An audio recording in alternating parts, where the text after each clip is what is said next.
Okay, so question 7 says, Joseph is doing a training session. During the training session, his heart rate, so H of X is what they're calling it, is measured in beats per minute. For part of the session, H of X can be modelled using the following function. Okay, so just for part of it, the parts that they're obviously saying is between 0 to 6 minutes. So complete the table below showing the values of H of X, and they give us the different values for X. Okay, so they've already told us earlier on in that question that, where's my little thing here? That X is between 0 to 6, but just in case we didn't even spot that, they actually filled that in our table as well. So we're going to fill in those different values of X. Okay, they also gave us a few of these. I'd recommend still doing them out with X being 1, X being 3, and X being 6 to make sure that you're doing it correctly. Okay, looking at this here, it is a cubic function. Okay, so we're expecting 2 turning points, but let's do this out anyway so that we can see. Okay, so this is going to take me a while to type out into my calculator.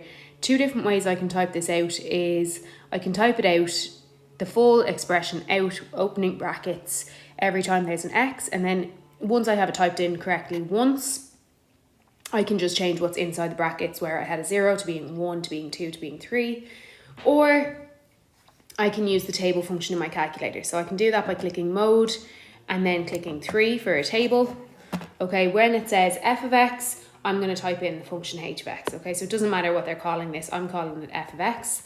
Okay, so I'm going to type into my calculator minus 0.38. Okay, I want to click X. So to do that, I'm going to click alpha to click the X, and then I'm going to click the button that X is on top of, so the closed bracket in this case.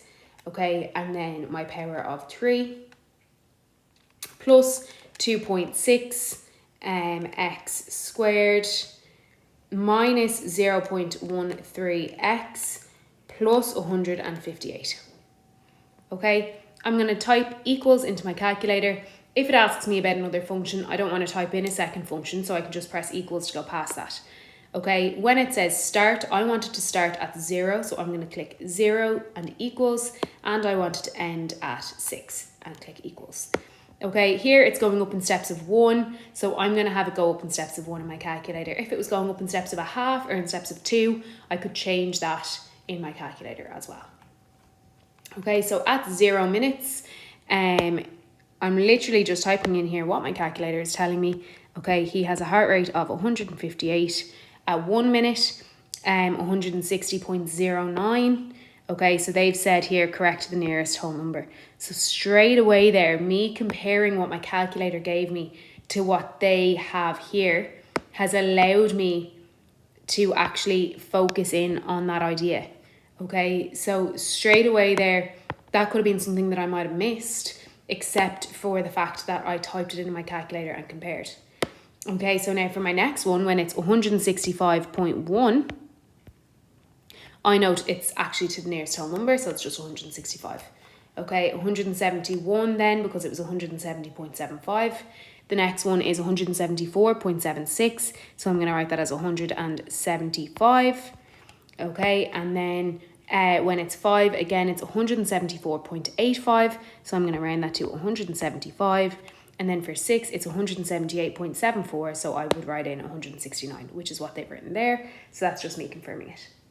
Okay, now they want me to draw the graph of this on the axis below between 0 and 6. Okay, so only up until 6 here.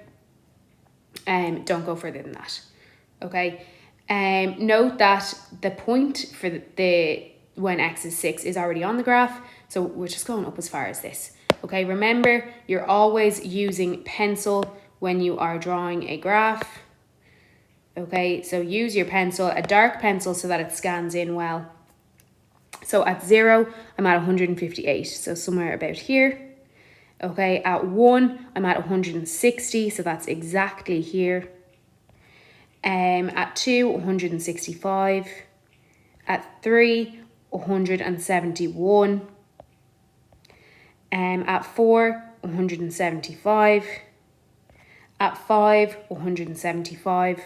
And then at 6, would I have filled in 169 where they did? Yes. Great. Okay, so that's the part of the graph that they want me to draw in. Okay, remember, when it's a curve, we are just using a nice curve ourselves to join them up as best we can. Okay, so interesting to note that even on my table, even though it says 175 as the max, my curve actually goes slightly above that to actually connect those up nicely. Okay, so that is my graph. So it says, explain what the coordinates of the point A, so 6, 169, represent in the context of Joseph's heart rate. Okay, so it's very important here that we use the words from the question. Okay, so just to remind you what the x coordinate is. Okay, so they tell me what the x coordinate is. They say where x is the time in minutes from the start of the session. Okay, so 6 is the time in minutes from the start of the session. Okay, that sounds like absolute bizarre language to use. 6 is the time in minutes from the start of the session. Okay, so I'm just going to say 6 minutes from the start of the session. Okay, so my x is telling me the minutes from the start of the session, and here the x value is 6. So 6 minutes from the start of the session. Okay, and then I need to look at what does the y coordinate tell you. Okay, so the y coordinate, it even has it in the graph. Okay, it's the heart rate in beats per minute. Okay, or keep going back up here and see what else it says. Okay, so can be modeled using the following function. Yeah, heart rate, beats per minute. Okay, his heart rate here is measured in beats per minute. So it says it loads of times throughout. Okay, so 6 minutes from the start of the session. Joseph's heart rate, so I'm trying to make it really relevant to the words that they are giving me. Okay, Joseph's, and then heart rate. So you're not mentioning like 6 minutes from the start of the session, the y coordinate is 169. Okay, it's what does the y coordinate tell you? When we are given a y, what is that actually telling you? It's Joseph's heart rate, okay, is 169. And don't forget the units. Just like here, we didn't say 6 from the start of the session. We said 6 minutes. So I included my unit. Okay, it's the exact same thing here. It's 169 beats per minute. Okay, then it says, using the same axes and scales, continue your graph on the previous page to show. So now, if you try to keep your graph going here, you will now realise, okay, crap, I was only meant to go up until 6. So I now am glad that I done it in pencil because I can rub out anything that I had before that. So continue your graph on the previous page to show the following information. From the point represented by A, Joseph's heart rate stays at the same level for the next 2 minutes. Okay, so for the next 2 minutes, it stays at the same level. So if it was at 6 minutes in comparison to his beats per minute, okay, at 6, it was at 169. Okay, at 7 and 8, it is staying at that same 169. Okay, and then it decreases at a steady rate. So it decreases at a steady rate of 10 beats per minute. So 10 beats per minute decreasing from that means it's 159. And then another 10 decreasing from that, so 149. Okay, so that happens for the next 2 minutes, which brings me up to 10 minutes, which coincidentally is the last part of my graph. Okay, so I'm going to show that on my graph. I'm going to get my pencil again. Okay, at 7 minutes, it's at 169. Why is that not drawing in? Oh, that's not the pencil. This is my pencil. 169, 169, and then it decreases by 10. So to 159 and then to 149. Okay, so we are going to continue this graph so that it stays and then connect those up. Okay, so that's that continued. So don't forget, if you're drawing in a table here, which you should do, to show the examiner some of your work, okay, to go and reread it, and it says using the same axes and scales, continue your graph. So you would then remember, oh yeah, I have to go up and finish the graph.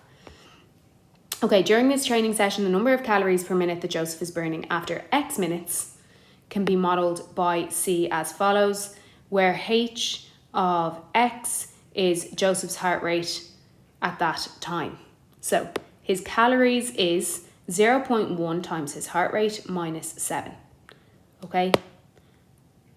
So if they asked me for that in words, that's exactly what they're telling me. This is how you find his calories. It's 0.1 times his heart rate minus 7. So it says using the information in the table or graph, work out C of 6, the number of calories per minute that Joseph is burning 6 minutes after the start of the session. Okay, so I'm going to rewrite out, sorry, I don't want to be in pencil, I don't actually like the look of that. So I'm going to rewrite out the function. Okay, it's 0.1 times H of X minus 7. Okay, so if they want C of 6, the number of calories he's burning after 6 minutes, I am going to sub in 6 into this function everywhere there was an X. So here, okay? So it's 0.1 times H of X. What is H of X? That is bizarre, except it's actually not, because you've filled it in this table up here. You had X and you had H of X, okay? So when you're looking for H of 6, it is 169, okay? So H of 6 is 169. Okay, we have that once here in this table. It's also on the graph. Okay, so here I can fill in H of 6. Okay, I'm going to be filling in 169. So that means that I have 0.1 times 169 minus 7. Okay, so I have 16.9, take away 7. So that's 9.9. Okay, so 6 minutes into the session, he is burning 9.9 calories. Okay. E.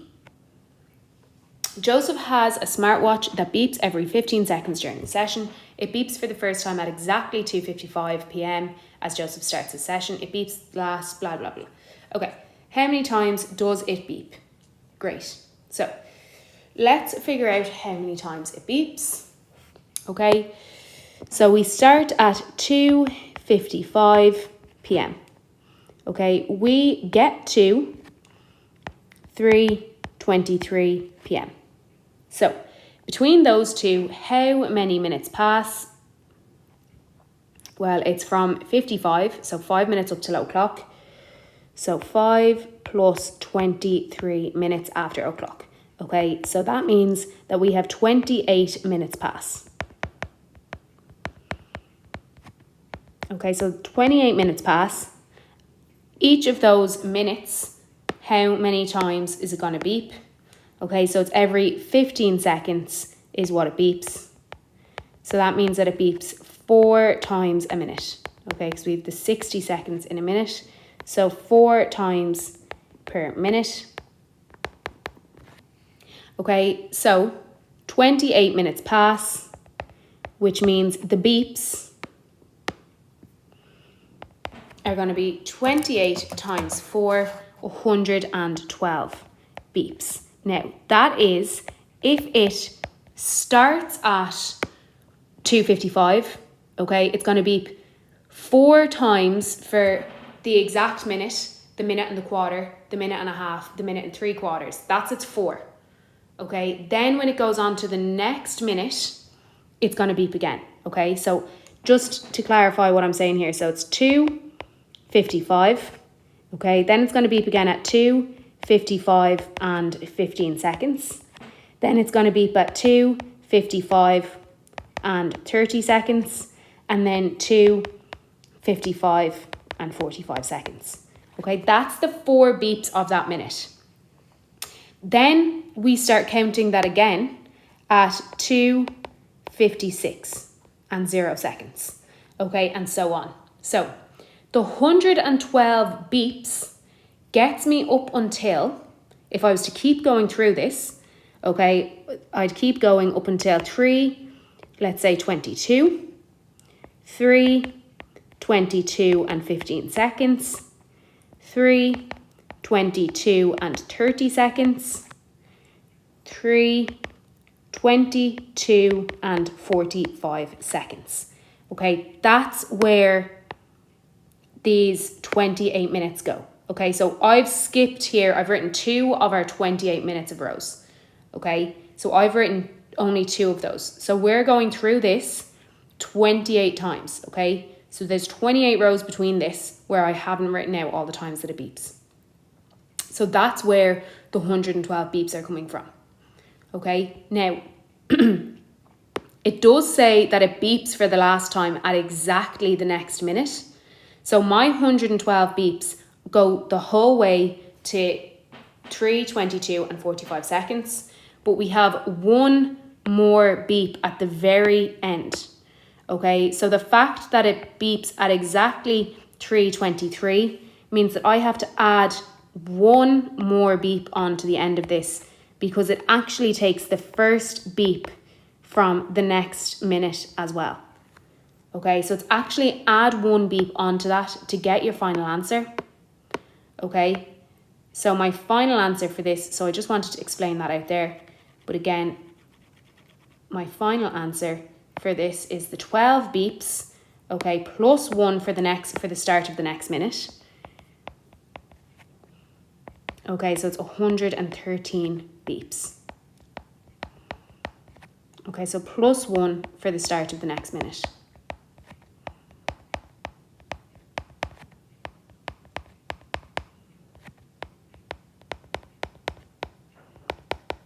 Okay.